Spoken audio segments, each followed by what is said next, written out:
I'm Dawson Harvey here in Kansas with Hunter Woodhall, Paralympic champion, 400-meter dash. And this is my life. In 8. And Woodhall gets a nice draw here, Amanda. He's in 6, and he's got floors. The reigning Paralympic gold medalist right ahead of him. I don't know that he could have ended up with a better lane if he tried. Hunter will turn it on, coming into this with the fastest season's best. Woodhall part of that Tokyo podium as well as Rio. 400 meters to gold. All right, Hunter, I'm all the way out here in Kansas to finally interview you. First time I get to see you after winning gold. I just can't help but think, brother, you know, you have such a special life, and I really want to share that with the world. And I thought, what a better way to do it than doing it in a segment of 4 with the 400-meter life. And if you wouldn't mind taking a walk with me to be able to do this with you. For sure, bro. Appreciate it. Absolutely.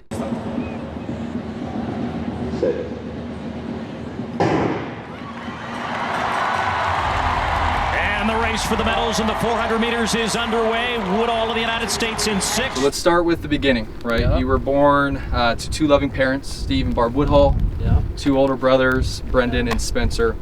But at 11 months old, your parents had to make a pretty big decision, I would say. Because of you being born with a fibular deficiency, they had to amputate both of your legs. And so, tell me the stories that you heard growing up from your family's mindset, everything, the struggle of having to do something like that for you. Yeah. I actually just recently learned that I kind of thought it, but I didn't know for sure. But my parents actually didn't know I had a birth defect before I was born. Oh, So, wow. like, up until the day I was born, like, that wasn't even something they had thought about. And then I thought about just the pressure and anxiety that would cause, like, figuring that out and trying to make a decision. And yeah, so just talking with them, like, learning how hard that decision was, how important having, like, community and family around for that was, and then just, like, looking back and being like, that was the right decision.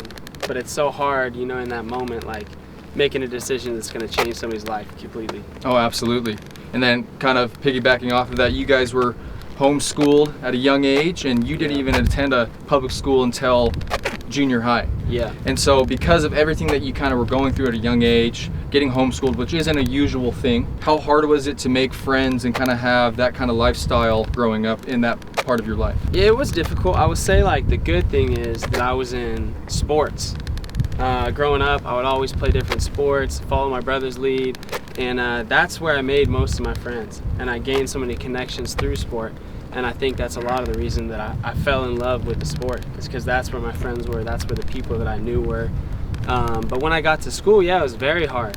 Like, learning how to be in that environment all the time, and it was just different. I just had never done it, and obviously I was very different. Kids didn't have a problem, like, letting me know that, so. Well, with that, obviously at a young age in this period of your life that I'm kind of focusing on in this first 100, it's from the start of your life all the way up until junior high. So in that, you didn't run track and field yet? No. So the only closest thing I did to track and field was running like 5Ks with my family. Okay. Like turkey trot, or I feel like we probably ran one together. And I used to run in my just normal walking legs. Okay. And it was like really hard. It was like running in Timberlands, like, but worse. And then when I was 10 years old, and we had asked Shriners Hospitals if they could make me a pair of running blades. Okay. Because I loved running. So I started running when I was 10, but again, I was doing 5Ks and just kind of like spending time with my family. So what was your favorite sports and hobbies then growing up? You talked about sports. What was the sports you played? Oh, everything. I mean, I played baseball. I love basketball. I love playing football. I wrestled in junior high. We would always like go skiing and stuff in the winter. So just kind of like anything I could try, I was down to do. And with that, to kind of end this segment, because we're coming up on this first 100 being over, what did that time of your life, that period of your life, from the start of it, from when you can remember up until right before junior high and you finally reach public school, what was that time in your life? What does it mean to you? I feel like it's where I went through some really hard times that prepared me for the things that I've been through now. I had like the most traumatic thing in my life happen at the very beginning, you know what I mean? Yeah. And I feel like it kind of set the expectations for how the rest of life was going to go. So honestly, it gave me an appreciation for life and going through hard things, and it makes like difficult things now feel a lot more manageable. And And Floors already making up the stagger, and Hunter Woodhall trying to get up to speed.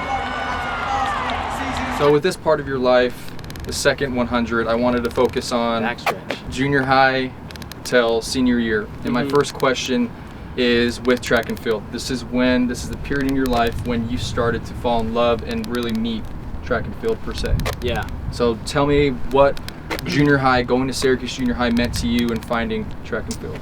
Yeah, I mean, one problem that I had growing up with sports is that a lot of team sports I would have trouble like getting the time I felt like I deserved, or like coaches kind of babying me and not really knowing how to like handle my situation.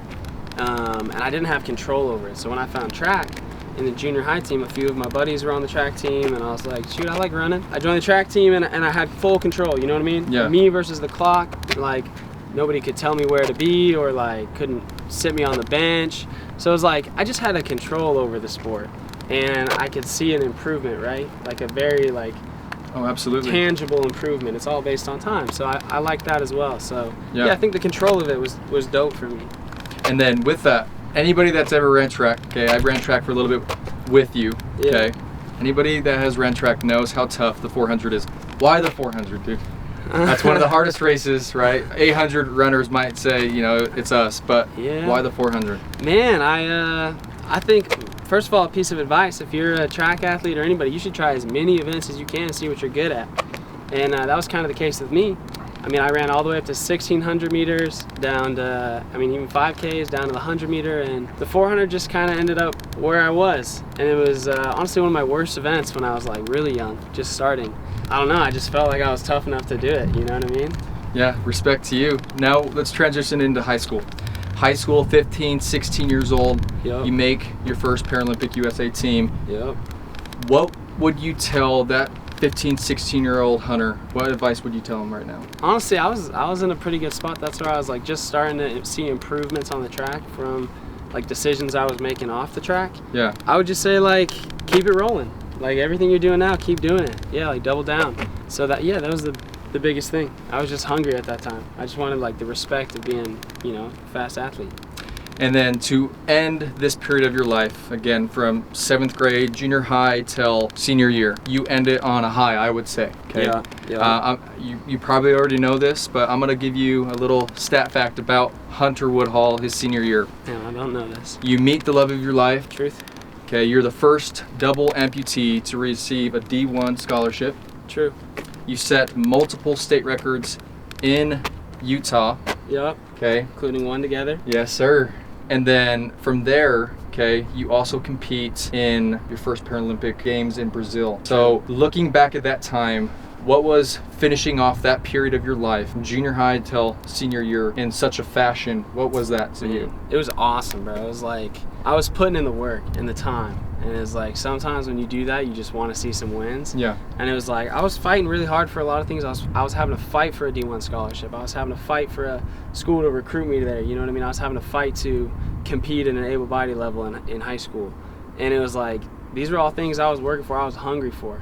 And I just kept like, the chips kept stacking. Yeah. And it was just like, I don't know, it was just a great blessing. I had great people around me, and it was like, just incredible momentum going into like the next part of my life. Oh, absolutely, I would say, for sure. Yeah. Hunter Woodhall looking strong here, starting to close on the runners on the outside of him, still chasing Johannes Floors around the second turn. So this part of your life, the third 100, okay, the last bend. Yeah. This is from graduation until last year's World Championship, 2023. First question I have with that is, how was the transition for you from high school to Arkansas? What was like the tough challenges, and what was some things that you thought you did well off the bat? That's a great question. I feel like everything is so different. For me specifically, I moved from Utah to Arkansas. So it was like I didn't know anybody. I think what I did great is I talked to people, I made relationships, I made friends. You know, I wasn't afraid to meet people. And some of those people are some of my best friends to today. Some of the people work with me, and some people I just like have had great relationships with over the years. I think starting off brand new, I don't know if I would say I did anything wrong, but I definitely like took me some time to adjust to college, like new environment, Like, you're taking care of yourself 100% now. You're feeding yourself 100% now. You're an adult now. Yeah, you're an adult now. You got class to be, you got practice to be at. So it was like a lot of new responsibilities. And I feel like it took me a few years to figure out like the time management of balancing all those things. And then with Arkansas, okay, you have a successful career there, and you're an All-American in the 4x4. With that, you could keep running if you would like, but instead you go pro. What was the reasoning and the mindset behind the decision to go pro? Dang. I went pro, so essentially when COVID hit, right, I was not on a full scholarship at the time, and I had to pay my rent. I had to pay for my food. When we were in COVID, school wasn't in session, there was no contact with NCAA, and it was the same time where I started gaining some popularity like on social media. And so I did like a brand deal with Old Spice at the time so I could pay my rent, and no one said anything about it. It wasn't even a big deal. And then the next season coming back, there was this whole like big issue with the NIL and compliance, because this is the year before it went into effect. And and I was starting my own business at the time. They didn't love that either. So I just had like a really tough option to do a bunch of these things the NCAA wanted me to be eligible, or just say, you know what, screw it, let me go figure out my own way and go pro. So I chose the latter, and yeah, I signed as pro. And then after that, not too much later, you end up asking your true love that I mentioned earlier, Tara Davis, to marry you. Yep. What was wedding day like, and what has it been since your guys' life together? Dude, the wedding day was the best day of my life, straight up. So much fun, all my friends and family and hers, and just like a big party. Like, it was a blast. Since has been great. Like, we're way better as a team. Honestly, every aspect of our life has just gotten better since we got married. You know what I mean? And it comes from a lot of work and putting time into those things, but she makes me want to be a better person. Like, we do it together, we do everything together. That's beautiful, brother. Yeah. And I feel bad going here, but I'm going to go there.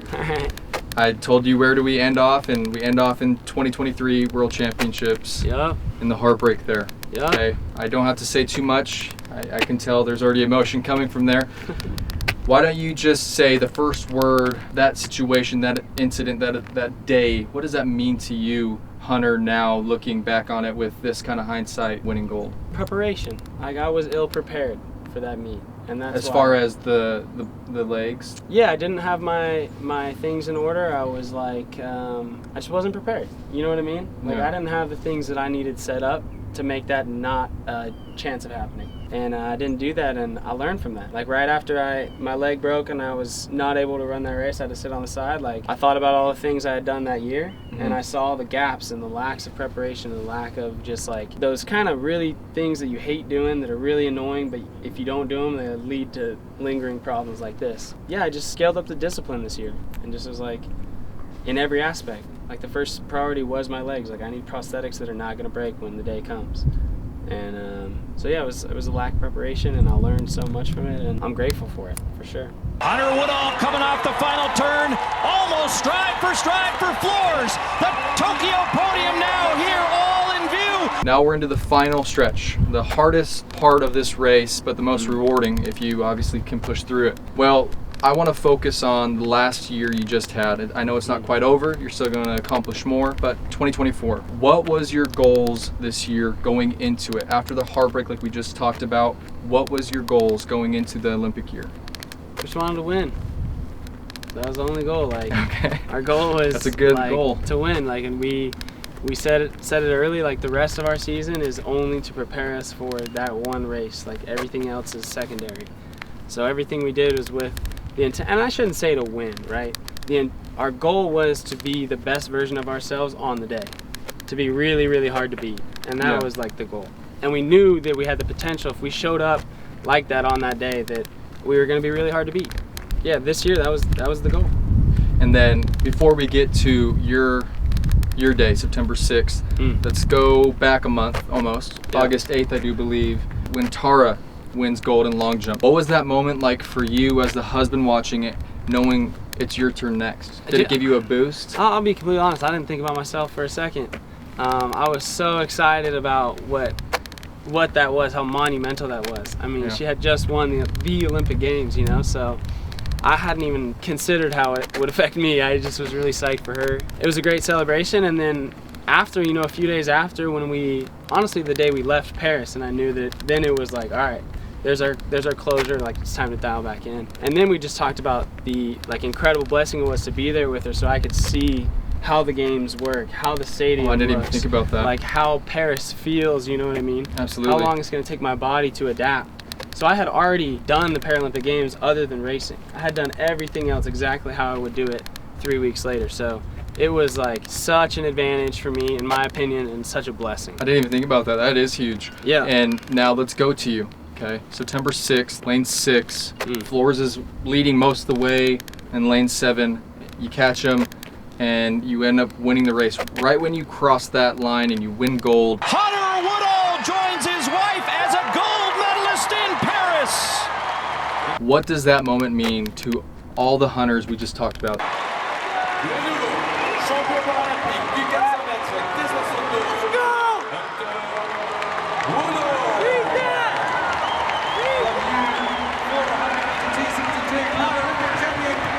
Man, a whole lot. Just a first quick tangent, my coach, Travis, who you met, Yeah, he great guy. talked me through this race before I ran it. The day before, 2 days before, we ran a mock race. Visualize. Yep, I ran a 250 meter, exactly the same time that I ran in the race. And he told me what was gonna happen. He said, Johannes is gonna get out on you, you're gonna stay relaxed, and here's your race plan. Okay. And I executed it exactly how he said it, and I knew that he was right. I trust him so much that I didn't have to second guess if that's what I needed to do to win this race. I didn't know that I had won it until I crossed the line. Like, it was very like visual for me. Like, I had no idea where everybody else was. It meant a lot. It meant a lot. Like, not even like talking about baby me or junior high me. I've been competing for majors for 9 years, and I had never won a single major. And the first major final I ever competed in, we did win. We won a gold medal in a 4x1, and then got DQ'd right after. And then it was 9 years of second, third. You know what I mean? Perseverance, man. And never being in that top spot. So it meant the world. And I think like seeing the flag get raised, hearing the national anthem because of what I did was like, it was surreal, bro. It was surreal. And it meant the world. Like every decision I've made, hard decision I made, felt worth it then. As they both will celebrate golds.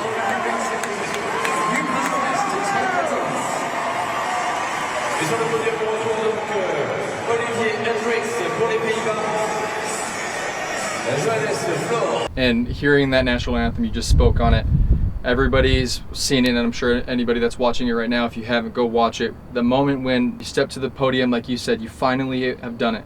You reach the top of the podium for the first time, and you hear the ceremony. The national anthem's going. What did that mean to you? Representing the United States of America, Hunter Woodhall. And what a story this is. Olympic long jump champion Tara Davis Woodhall. She's here, and husband Hunter, well, who's to say if she made a difference, but it could only have been good.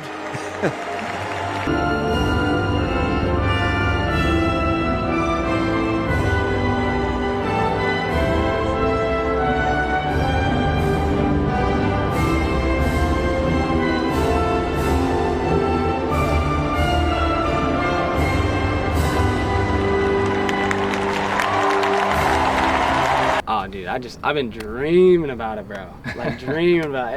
Every meet I'm at, I see people winning, I see the flag raising, and I'm just like, I can't wait for it to be me. And yeah, dude, it was special. It was really, really special. People showed out to the Paralympics. There was so much sport there. Like the night of the medal ceremony, there was 80,000 people, and I'm like, all 80,000 of you have to listen to the American national anthem because of me. So Because of you. it was dope. Now, you're obviously not done yet. You're super young. The year's still going as well. What is next? This is next for sure. Kansas State? Brand new to K-State, so Beautiful track. yeah, beautiful track. It feels very, very right to train on a purple track after Paris. Yeah, so we're just getting ready for LA, and there's a lot of things in between those. We got World Championships next year, off year, followed by another World Championships, and then the Olympics. Well, I'll be watching. You know it. I appreciate your time. For sure, brother. Thanks for having me. Yeah, man. Of That's course. it.